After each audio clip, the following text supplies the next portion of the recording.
मित्रों, देखिए एक बहुत सुंदर वर्णन मैं आपको सुनाता हूँ। चिट्ठी एक गोपिका की।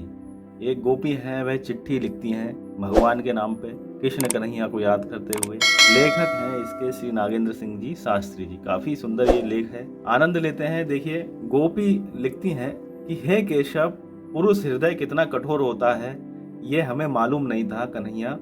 हम लोगों ने तो तुमसे पहले स्पष्ट ही कहा था कि घर तजो वन तजो नागर नगर तजो वंशी वट तट तजो काहू पे न लजियो देह तजो गेह तजो नेह कहो कैसे तजो आज राज काज सब ऐसे साज सजियो बावरो भयो है लोग बावरी कहत मोको। बावरी कहते हम काहू न वर्जियो कहे सुनह तजो बाप और भैया तजो दया तजो मैया पे कन्हैया ना ही तजयो।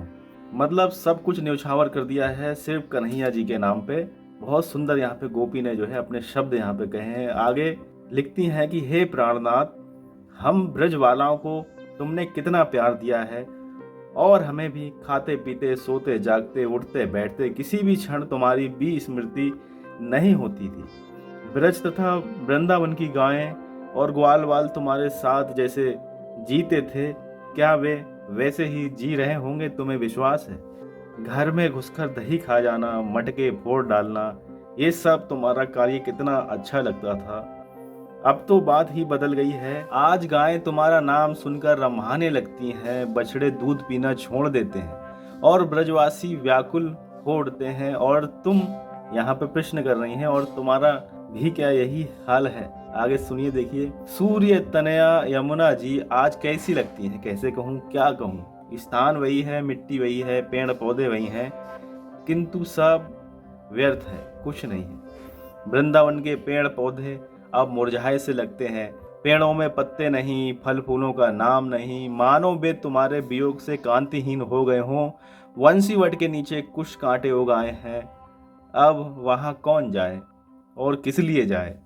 तुम्हारे ये संगी साथी जो खेल में तुम्हें हराया करते थे और कान्हा सांवला है, नहीं नहीं काला है, ऐसा कहकर चिढ़ाया करते थे, यहाँ तक कि एक ने अपनी गेंद के लिए कालिए दह में डुबकी लगाने तक की नौबत लगा दी थी। आज निराश असहाय कैसा जीवन व्यतीत कर रहे हैं ये सब। फिर प्रश्न खड़ा करती हैं गोपी और पूछती हैं कन्हैया से, क्या इनकी किंचित सुधि आती है तुम्हें? आगे देखिए गोपी लिखती हैं अपने पत्र में कि हे मोहन, तुम्हारे संदेश अनुसार माँ यशोदा जी जब श्री राधिका जी के पास गईं तो श्री राधिका जी ने उन पर भी जादू कर दिया। अब भी श्री राधा जी की तरह ही विक्षिप्तावस्था में ही सारा काम काज करती हैं। कभी दिन दिन भर बिना खाए पिए ही रह जाती हैं। जब कोई भोजन की थाली लाकर रखती हैं तो 2 थालियां लगवाती हैं और कहती हैं, क्या मेरा लाला नहीं खाएगा? तुम कैसी निर्दयी हो, बिना बेटे को खिलाए कौन सी माँ भोजन करती है? कहते कहते उनकी आंखें बरसने लगती हैं और थाली ज्यों की त्यों छोड़ जहाँ कहीं भी लुढ़क जाती हैं। तुम्हारा नाम ले लेकर आंखों से आंसू बहाती रहती हैं। तुम माँ यशोदा के लिए कितने निर्दयी बेटे निकले कन्हैया जी, और तुम्हारी प्रियतमा श्री राधा जी की दशा का तो वर्णन असंभव है। संक्षिप्त में सुनो। गोपी कहती है कि हे वेणुधर, तुम्हारे दर्शन न होने से श्री राधिका जी के नेत्रों से अश्रु जल की इतनी वर्षा हो रही है कि उससे यमुना जी का जल दूना हो गया है। उनके शरीर से इस प्रकार पसीना झर रहा है जैसे चांदनी रात में चंद्रकांत मणि रस बहाने लगती है। उनका शरीर भी उसी मणि की तरह ही स्तंभ हो गया है, उनका वर्ण उसी मणि की तरह पीला पड़ गया है। उनके कंठ से वाणी रुक रुक कर निकलती है तथा उनका स्वर भंग हो गया है। उनका सर्वांग कदम्ब केसर की भांति पुलकित हो रहा है। झंझावात में जैसे केले का पौधा कांप कर धराशायी हो जाता है, वैसे ही उनकी अंगलता भूमि पर गिर पड़ी है। आगे गोपी लिखती हैं कि हे ब्रजेश, तुम यद्यपि ब्रज में नहीं हो किंतु तुम्हारी कीर्ति, तुम्हारा नाम रूप गुण हमारे अंतः स्थल में बसे हैं, जहाँ से तुम अपने को निकाल नहीं सकते।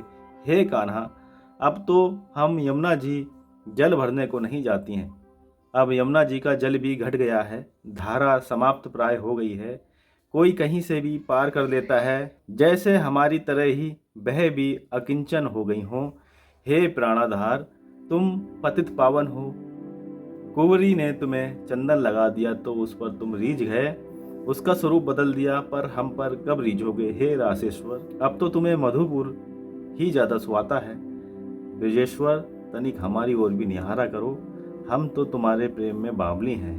हे प्राणधन, ज्यादा क्या कहना, तुम तो सब जानते ही हो, पर हमें भूलना मत। गोपी कहती हैं कि हे हृदेश्वर, तुम मेरी भाषा पर ध्यान ना देना, क्योंकि बातुल भूत विवश मतवारे ते नहीं बोलहीं वचन विचार। आगे लिखती हैं कि पत्रोत्तर की प्रतीक्षा में एक ब्रज वाला।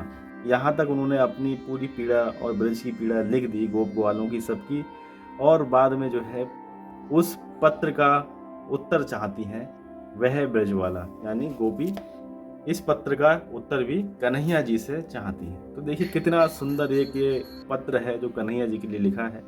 तो ऐसे ही आनंद करते रहिए, प्रभु का सुमिरन करते रहिए। प्रभु की बहुत लीलाएं हैं जिनमें कभी वीर रस मिलेगा, कभी श्रृंगार रस मिलेगा, कभी हास्य रस भी मिलेगा, कभी करुण रस, सभी प्रकार के रस आपको मिलने वाले हैं। एक बार प्रेम से बोलिए ओम नमो भगवते वासुदेवाय।